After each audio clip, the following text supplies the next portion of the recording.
No vídeo, a região 1 será analisada com base no pensamento dos teóricos Richard Rogers, Gordon Cullen e Christoph Alexander, e será proposto um master plan para a área visando melhorar a qualidade de vida do local. A região analisada localiza-se na cidade de Juiz de Fora.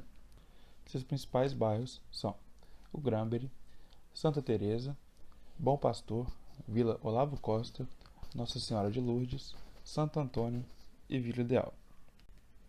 Observamos grandes áreas verdes por onde existem poucas ou nenhuma construção.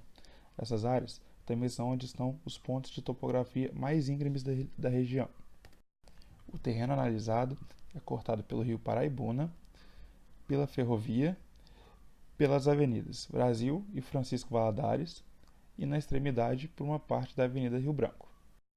Em relação ao traçado das ruas, constatamos que alguns bairros como Vila Olavo Costa, Santa Teresa e Nossa Senhora de Lourdes possuem um traçado mais irregular e orgânico, enquanto bairros como Granbury e Bom Pastor, que são bairros mais nobres, possuem traçado de ruas retas e mais lineares.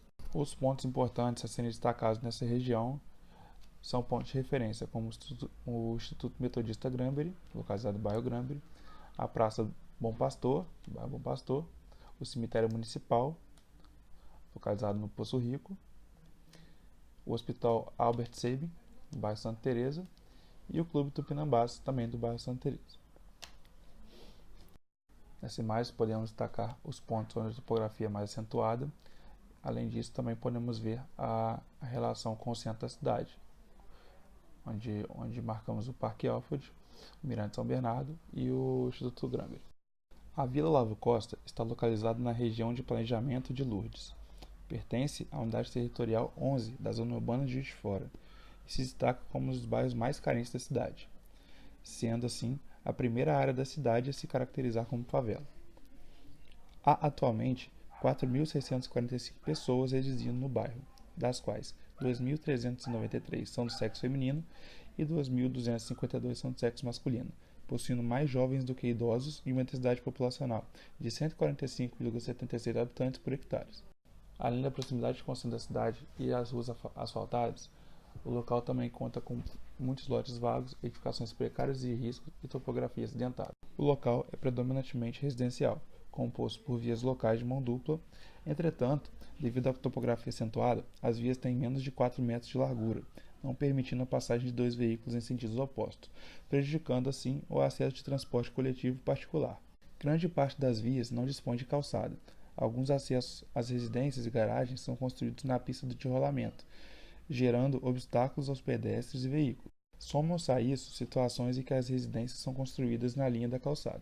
Quanto aos equipamentos urbanos existentes, há uma escola do projeto Curumirim, uma praça, uma lavanderia comunitária desativada, um mercadinho, 3 bares, 2 centros religiosos e 3 linhas de ônibus. Pela sua topografia acentuada, com variação de 129 metros, a Vila Olavo Costa forma um vale, propiciando uma interessante vista panorâmica da cidade.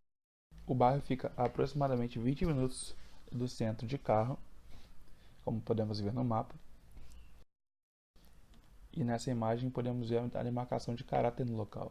As marcações em azul são as igrejas, os centros religiosos, em amarelo as áreas comerciais e em cinza são as residências. Podemos perceber assim a predominância residencial do local. Falaremos agora dos pontos positivos do local. Primeiramente, podemos citar a vista para a cidade, proporcionada pela topografia. Além disso, o comércio local, que existe em alguns pontos e pode ser potencializado, além da vida social entre a comunidade, onde podemos ver nesse depoimento de uma moradora do local. É um bairro muito alegre, todo mundo gosta daqui, é perto da cidade, tem muita criança, tem creche. Aqui é um bairro que assim, a gente tem prazer em morar aqui. Então aqui o bairro Olavo Costa é o bairro da alegria. Olha, tem a massinha também, ó. É o bairro de todo mundo.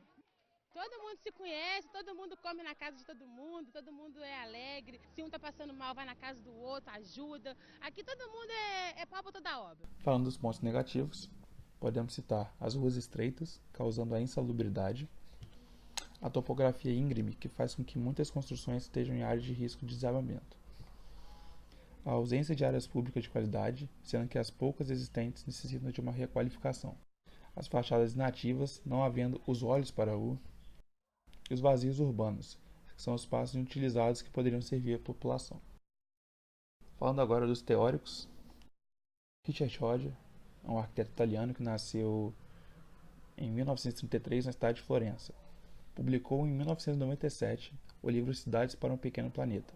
Nele, o autor apresenta um novo e radical programa de ação para o futuro de nossas cidades. Demonstra a influência que exerce a arquitetura e o planejamento urbano sobre nossas vidas cotidianas e adverte sobre o impacto potencialmente negativo que as cidades modernas podem supor sobre o meio ambiente.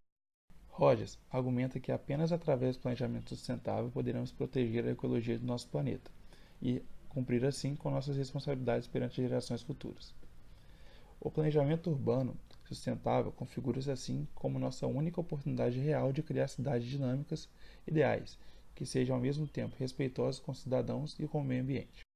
Thomas Gordon Cullen, arquiteto, escritor e consultor de planejamento urbano, nasceu na Grã-Bretanha em 1914 e faleceu aos 80 anos em 1994 na Inglaterra.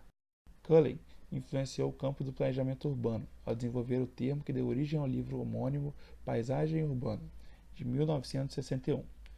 Considerado um dos trabalhos mais originais sobre o planejamento das cidades, nele o autor aborda os conceitos de visão serial, local, recinto, conteúdo, aqui e além e ponto focal, sendo uma das propostas mais difundidas como instrumento de avaliação dos espaços urbanos.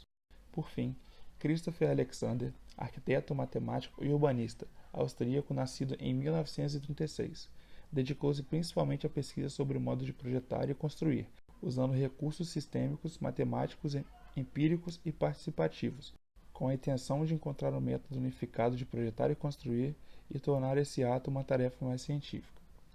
Em 1965, publicou o artigo Uma cidade não é uma árvore.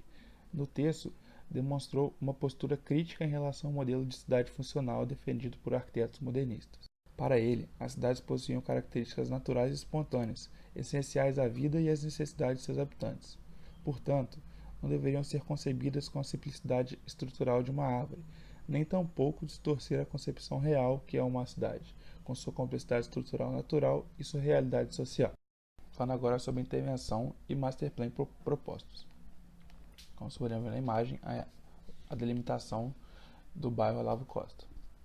O master plan consiste na reestruturação das vias para gerar movimentos em diferentes horários propiciando segurança, além de proporcionar espaços sociais de grande carência hoje na região. Além disso, a reestruturação das vias com a implementação de um uso mais misto, com comércio, serviços se contrapondo com moradias, movimentando as ruas e ruelas durante horários distintos, criando também espaço para feiras, que é um conceito muito comum e empregado na própria cidade de Juiz de Fora.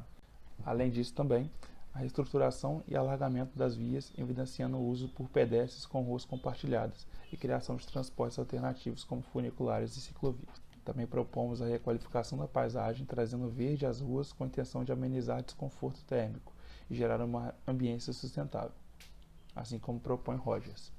Nessa imagem podemos ver as vias mais propícias para receber essas intervenções. Além disso, também propomos no Master Plan a utilização de escadões interativos para vencer a topografia acidentada presente, além de criar espaços de interação social. Também podemos ver um corte mostrando exatamente a topografia da região. Aqui podemos ver algumas propostas dos escadões interativos, também utilizando hortas para a população, criando essa relação com o pedestre. Essa imagem também, mais alguns exemplos de escadões interativos e passarelas com espaços de interação sociais. E aqui também propomos a utilização de vazios urbanos para melhor controle de construções inadequadas e do possível adensamento, além de um controle maior sobre o uso do local, trazendo lazer, cultura e educação, como praças, centros de cultura, lazer e esporte. Estes vazios podem ser serviços de locais abertos de apropriação da própria população ou com centros de capacitações e comunitários de gestão local. Nessa imagem podemos ver os locais mais propícios para a implantação dessas intervenções. Obrigado.